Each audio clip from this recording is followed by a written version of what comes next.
कष्टकारी है। नींद फायदेमंद है, कष्टकारी है। ये जो तुम्हें कष्ट लग रहा है ना, ये 25 दिन के बाद आनंद लगने लगेगा। अरे भाई साहब, ये अमृत है, ये भाई साहब अमृत है। आपको अगले 6 महीने में से कराऊंगा और आप 6 महीने बाद इस पूरे ब्रह्मांड को जीतने की स्थिति में आ जाएंगे। और इसकी मजेदार बात जानते क्या है? लेटना है, ये हेडफोन लगा के लेटना है। डाउनलोड करिएगा, इसको डाउनलोड करिएगा, आपको 10 दिन बाद अपने जीवन में फर्क दिखाई पड़ने लगेगा, गारंटी। और आप ढूंढते हुए मुझे दिल्ली आओगे।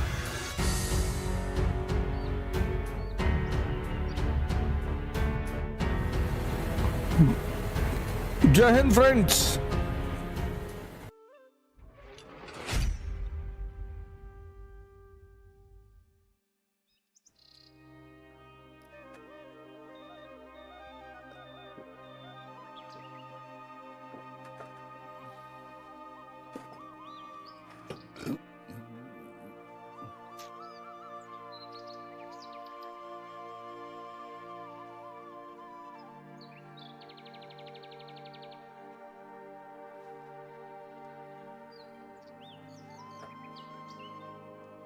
जय हिंद फ्रेंड्स,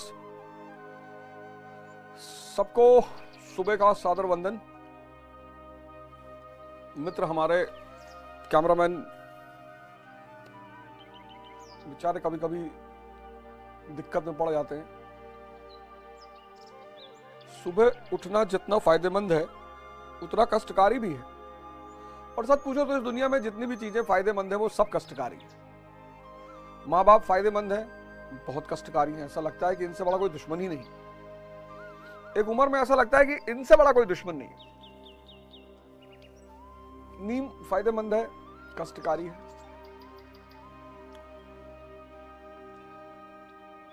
यही तो पैरामीटर है। इस संडे को जो गीता का एपिसोड आएगा उसमें मैंने एक थीम पे चर्चा की है, सुख और आनंद। आप उस थीम को जरूर सुनिएगा।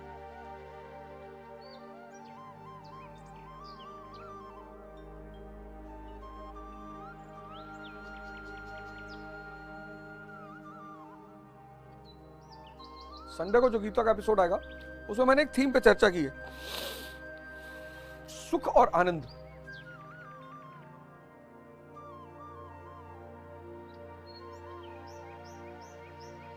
उस थीम को आप एक बार जरूर देखिएगा।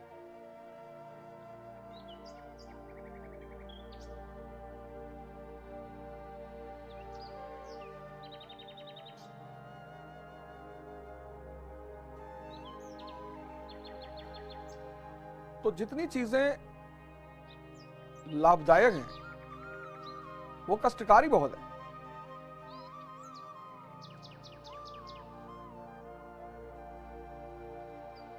और विवेक का काम यही है कि वो समझे कि शुरू में अगर कष्ट मिल रहा है इसका मतलब इसका फायदा जरूर होगा।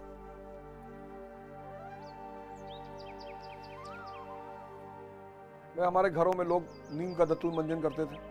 हम ही पहले मामा के हम लोग जाते थे, सुबह निकलते थे, रास्ते में नीम तोड़ते थे। और नीम कितनी कड़वी थी।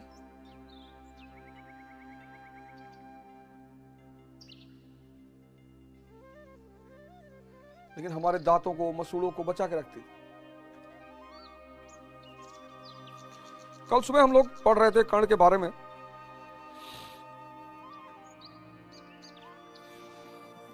अलग नगर के कोलाहल से, अलग पुरी पुरजन से, कठिन साधना में उद्योगी लगा हुआ तन मन से। साधना करनी पड़ेगी। निज समाधि में निरत, सदा निज कर्मठता में चूर, वन्य कुसुम सा खिला कर्ण जग की आंखों का नूर। समाधि, कर्मठता, साधना, समाधि, कर्मठता, ये तीनों का बड़ा गहरा संबंध है। मेहनत तो मजदूर करते हैं। मेहनत जो है वो मजदूर करते हैं। इस बात को हमेशा याद रखना। जो लोग कहते हैं ना कि मेहनत करने से सब कुछ मिलेगा, वो मेहनत करने से कुछ नहीं मिलेगा। साधना करने से। साधना मतलब होश में किया गया कर्म।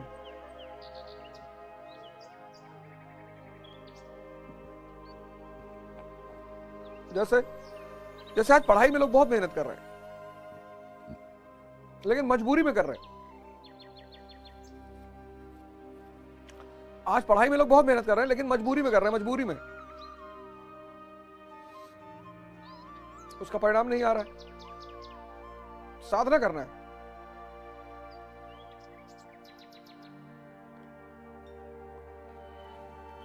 समाधि की तरह, मतलब वहीं बिना कहीं भटके।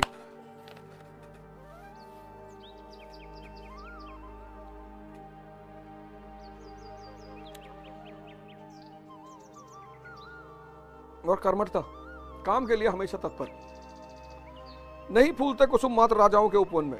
इस पर चर्चा हम लोग कर चुके हैं कि सिर्फ राजाओं के उपवन में फूल नहीं खिलते, गुदड़ी के लाल भी होते हैं। कलाम साहब की बात की कल मैंने, जलद पटल में छिपा किंतु रवि कब तक रह सकता है, और क्षमताएं गुण जो है कब तक छिपे रह सकते हैं। रंगभूमि में अर्जुन था जब समास अनोखा बांधे, बढ़ा भीड़ भीतर से सहसा कर्ण सरासन साधे। तो जब ये बड़े बड़े घरों के लोग अपनी कलाएं दिखा रहे होते हैं तो उनमें से कोई ऐसा ही गुदड़ी का लाल बाहर आता है कि अरे तुम क्या दिखा रहे हो, आओ दिखाएं। जब भारत का राज इतने बड़े बड़े घरानों के लड़कों से भरा हुआ था, उसी में एक आदमी बाहर आता है, नरेंद्र मोदी। प्रधानमंत्री के रूप में उनकी कल व्याख्या क्या होगी ये मुझे नहीं पता, लेकिन एक समान परिवार से आकर तीसरी बार भारत का प्रधानमंत्री बनना बहुत बड़ी बात है। तो अगर इस परिस्थिति को देखो तो एकदम वही स्थिति उनकी भी है कि जब अर्जुन समा बांध रहा था तब वो भीड़ से बाहर निकलते हैं। कहता हुआ तालियों से क्या रहा गर्व में फूल, अर्जुन तेरा सुयश अभी क्षण में होता है धूल। तो उसने कहा यार अर्जुन तुम क्या ये सब कलाबाजी दिखा रहे हो, तो मैं ऐसे चुटकी में दिखा दूं, जो तुम लोग दिखा रहे हो ये बच्चों का खेल है। तूने जो जो किया उसे मैं भी दिखला सकता हूं, चाहे तो कुछ नई कलाएं भी सिखला सकता हूं। आंख खोल देख कर्ण के हाथों का व्यापार, फूले सस्ता सुयश प्राप्त कर उस नर को धिक्कार। फूले सस्ता सुयश प्राप्त कर उस नर को धिक्कार।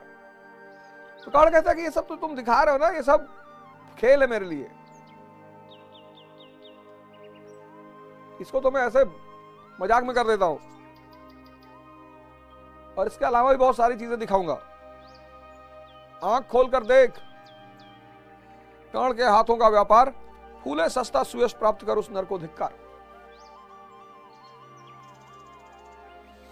मतलब वही कि मेरे पापा डीजीपी है, मेरे पापा विधायक है, मेरे चाचा विधायक है, मेरे फूफा मेंबर ऑफ पार्लियामेंट है। फूले सस्ता सुयश प्राप्त कर उस नर को धिक्कार। सस्ता सुयश,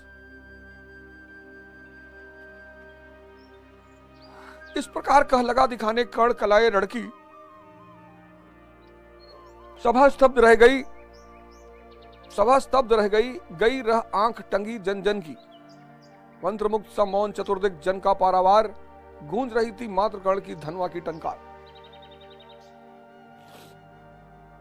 और उस आदमी ने ऐसा ऐसा करतब दिखाना शुरू किया कि जनता तो एकदम मुग्ध हो गई,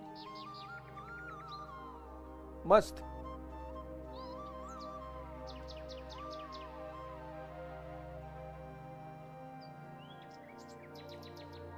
उठ जाओ सब जल्दी जल्दी, ये जो तुम्हें कष्ट लग रहा है ना, ये 25 दिन के बाद आनंद लगने लगेगा। पहले दिन भागोगे, पैरों में दर्द होगा। मैंने कहा इस संडे को जो गीता का शो होगा उसको देखना जरूर। सुख और आनंद का डिफरेंशिएशन मैंने किया है। सुख शुरुआत में मजा देता है, अंत में कष्ट देता है, और आनंद शुरुआत में कष्ट देता है, अंत में मजा देता है। इसीलिए बहुसंख्यक जनता इस दुनिया में सुख के पीछे भाग रही है और अंत में परेशान हो रही है। पूरा जीवन लोगों ने धन कमाने में लगा दिया, पूरा जीवन, और अंत समय कहां पे चले गए? आईसीयू में।